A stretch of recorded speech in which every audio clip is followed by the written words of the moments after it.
Hi guys, welcome back to my channel. I'm going to show you how I get this neutral everyday glam. Starting with the brows, I'm going to just carve them out with the Hourglass Vanish concealer in the shade Sienna. I love this concealer as eyeshadow base, but also on the face as concealer. And if you guys have never tried this, definitely give it a try. I'm going to be starting out with my base today before my eyes. So I'm going to be using the e.l.f. Power Grip Primer to prime the skin.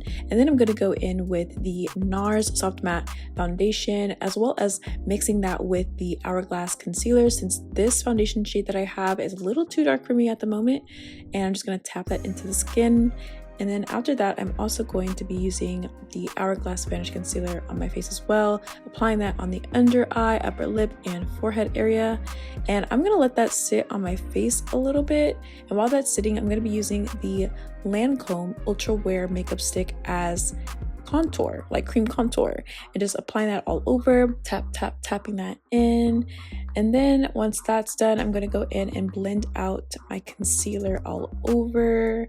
I love kind of letting the concealer sit before I blend it all the way out. And then I'm going to just touch up the cream contour a little bit and also put any excess cream contour on the side of my nose. Then I'm going to take the e.l.f. Matte Camo Concealer, and I love to use this concealer to brighten. It's my fave. I like to let this sit as well, so I'm going to take the ABH Serum Blush in the shade Peach and apply this onto the cheekbones and blending that into the cream bronzer. And then I'm going to go back in to blending out the e.l.f. concealer after it's sat a little bit. To set my concealer areas, I'm going to be using the Tilbury Airbrush Flawless Finish Powder in the shade number 2, and then also using the Huda Beauty Loose Powder in the shade Banana Bread. And then to set the areas where I just only have liquid foundation, I'm going to be setting that with the One Size Turn Up the Base powder. And then to bronze the skin, I'm going to be using the Kosas bronzer in the shade Escape, and also topping that off with the MAC Cosmetics Mineralize Skin Finish in the shade Gold Deposit for an extra glow. And guys, I love warming up my skin with these two products. It just gives a nice sun-kissed look. For powder blush, I'm going to be using the EXO Cosmetics Leo Baby palette in the shade Thriving, and I'm going to also use the Gifted highlighter by Kaleidos to on top of my blush as well, and down the side of my nose. For brows, I'm going to be using the Brow Wiz by Anastasia just to fill in my brows lightly in the shade Medium Brown. And then I'm also going to apply their brunette brow gel as well. For lips, I'm going to be lining my lips starting out with the EXO Cosmetics 90s Baby Liner, and then I'm also going to go on top of that with the MAC Cosmetics lip liner in the shade Chestnut.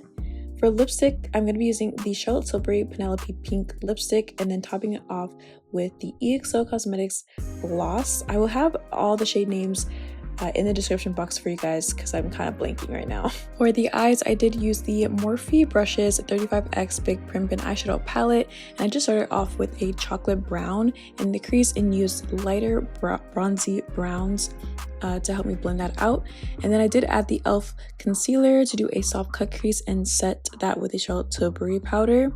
And then I followed up with putting all those bronzy shades in the crease onto the lower lash line as well, and then added an extra pop in the inner corner. Then I used the Epic Wear Liner by NYX in brown, blending that into the eyeshadow. And then I also added the Rimmel London Scandalize pencil in nude in my waterline to brighten it. And guys, this is the finished look. I'm obsessed. Thank you guys so much for watching. I'll see you guys soon.